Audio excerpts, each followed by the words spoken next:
Olá, telespectadores da TV Assembleia.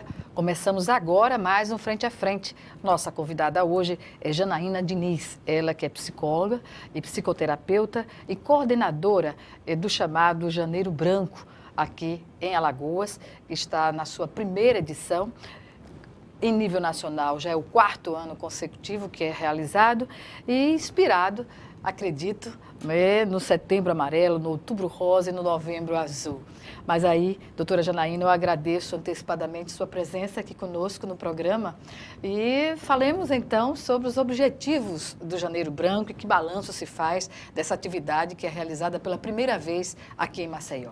Boa tarde a todos. Eu que agradeço o convite, para abrir esse espaço, dar a oportunidade da gente estar falando, dialogando mais sobre a campanha Janeiro Branco. A campanha Janeiro Branco foi iniciada pelo idealizador dessa campanha, foi o Leonardo Abraão, em Minas Gerais. E no finalzinho de 2016, essa campanha foi se expandindo para outros estados do Brasil, chegando em Alagoas na sua primeira edição, onde o lançamento oficial foi no dia 10 de janeiro. E constitui o que especificamente o Janeiro Branco? Qual é a preocupação maior que é levada à discussão nesse mês? O principal objetivo da campanha é a gente chamar a atenção da sociedade para dialogar sobre a temática e desenvolver ações em prol da saúde mental. A gente precisa começar a trabalhar, saindo um pouco do foco das práticas curativas, para começar a desenvolver mais ações, focando nas práticas preventivas.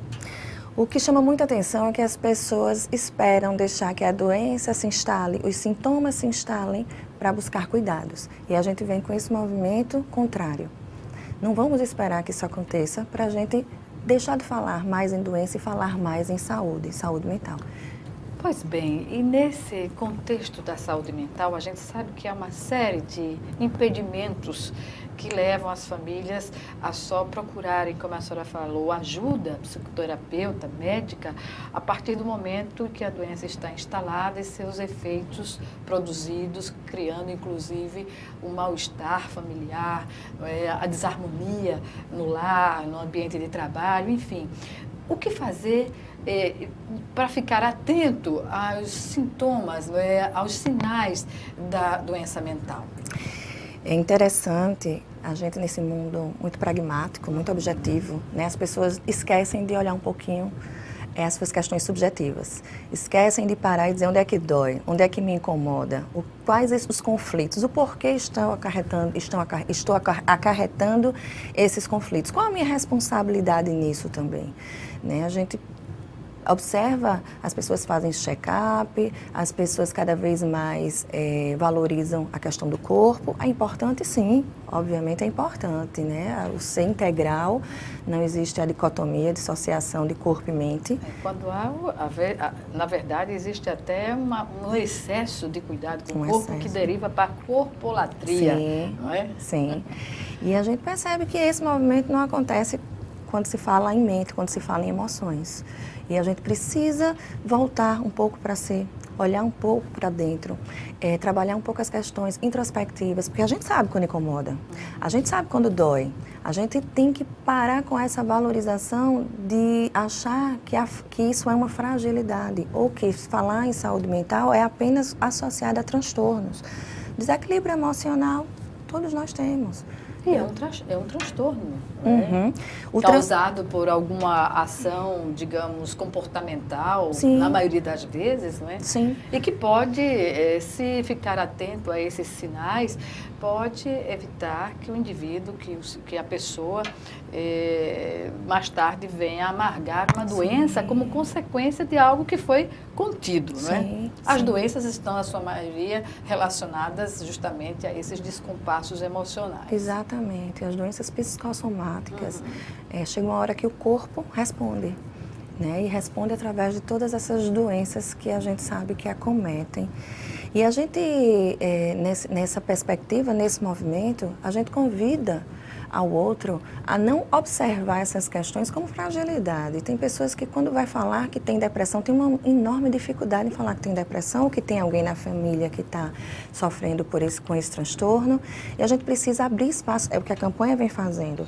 né? A gente já atingiu, foi até inesperado para ser a primeira edição aqui, a proporção, a visibilidade, a divulgação foi muito intensa. E além da expectativa. Além da expectativa. E a gente conseguiu alcançar vários setores da sociedade, abrindo espaço para esse diálogo, né? Para que a gente possa realmente começar a conversar, a falar.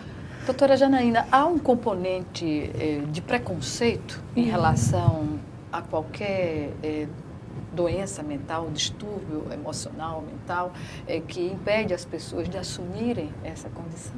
Ainda, muito forte.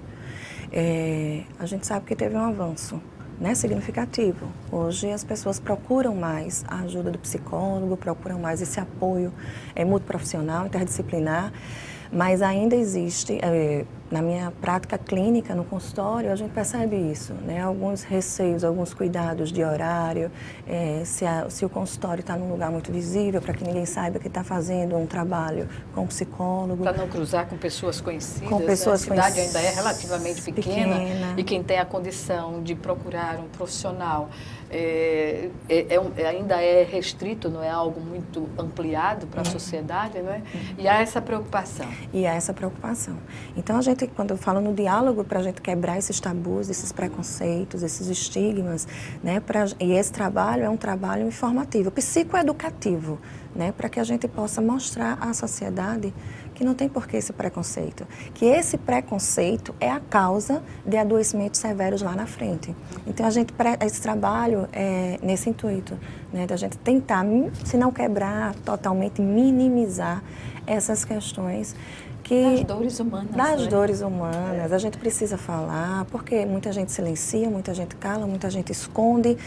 E cria uma bola de neve em algo que nem culpa. A questão da culpa leva muito, de forma equivocada, à construção dessas bolas de neve, né? A pessoa já não sofre nem mais pela causa da bola, mas pelo que ela se transformou. Né? Exatamente. Isso é um dos piores sintomas que eu considero, é o sentimento de culpa. Né? Então, vamos começar a trabalhar de forma diferente, né? Para que as pessoas entendam. Como foi inspirada no Outubro Rosa, eu costumo dizer, antigamente as pessoas não falavam o nome câncer, falava CA, aquela doença, mas se percebeu que é preciso falar, é preciso entender para poder prevenir. E hoje, através desse trabalho informativo, quantas pessoas já se preveniram do câncer de mama, né? A gente pretende seguir esse mesmo direcionamento, trabalhando com a saúde mental. Vamos falar, vamos entender para poder prevenir. Em linhas gerais, como manter uma boa saúde mental? Em meio à sociedade que a gente vive, né? A correria, falta tempo para tudo. Como estabelecer uma rotina que garanta a saúde mental, em linhas gerais? Porque a gente sabe que todas as vivências são diferentes e cada um sente a sua dor e coloca a sua dor num patamar que as outras pessoas não conseguem mensurar. Não é? Exatamente, exatamente. As dores fazem parte da condição humana, né? As emoções, tanto as emoções positivas como as emoções negativas. Só que a gente está vivendo num mundo, né, numa sociedade capitalista, individualista, competitiva, que às vezes dificulta esse olhar para o eu. E isso chama muita atenção porque as pessoas já estão acostumadas a se identificarem naquela forma, aquele formato. E a sua forma pode não caber para mim, eu preciso estar muito atenta a isso, né? O que é que cabe realmente em mim?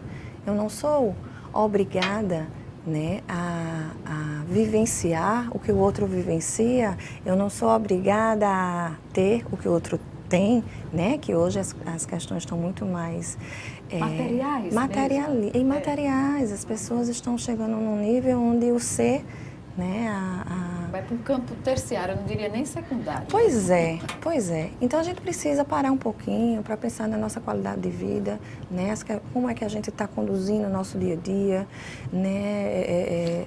No campo das frustrações, doutora, como as pessoas, para garantir uma saúde mental, devem se comportar em geral, que se cobra muito que o outro espelhe aquilo que a gente imagina para si próprio, né? Faz essa projeção. Não, eu sou assim, eu quero ter as pessoas também com esse formato. Aceitar a individualidade do outro é um caminho, é um passo para ter uma harmonia pessoal, individual também? É fundamental. É muito mais fácil a gente colocar a responsabilidade no outro, para tudo. Não, a culpa é do outro sempre. E a gente precisa trazer um pouquinho a responsabilidade para a gente e ver até que ponto eu estou contribuindo para essa desordem emocional, como dizia Freud. Hoje a gente percebe, impressionante, na prática clínica também, como é difícil as nossas perdas, óbvio, mas como as pessoas não estão favoráveis a vivenciar a dor, o luto. Eu não posso receitar porque eu sou psicóloga, mas pedem encaminhamento para psiquiatra para que receite um remédio porque não quer vivenciar aquele momento, aquela dor. E prefere omitir a realidade. Omitir a realidade, anestesiar. Vamos anestesiar essa dor, que fica muito melhor para a gente dar seguimento à vida. Engano, a gente anestesia ali, está anestesiando o sintoma. Mas a dor está ali. A causa ainda continua latente. Latente. Não é? E aí você precisa vivenciar para processar, elaborar e aí superar. Quando isso não acontece, lá na frente, ela vem de uma forma muito mais potencializada. E às vezes por um motivo banal.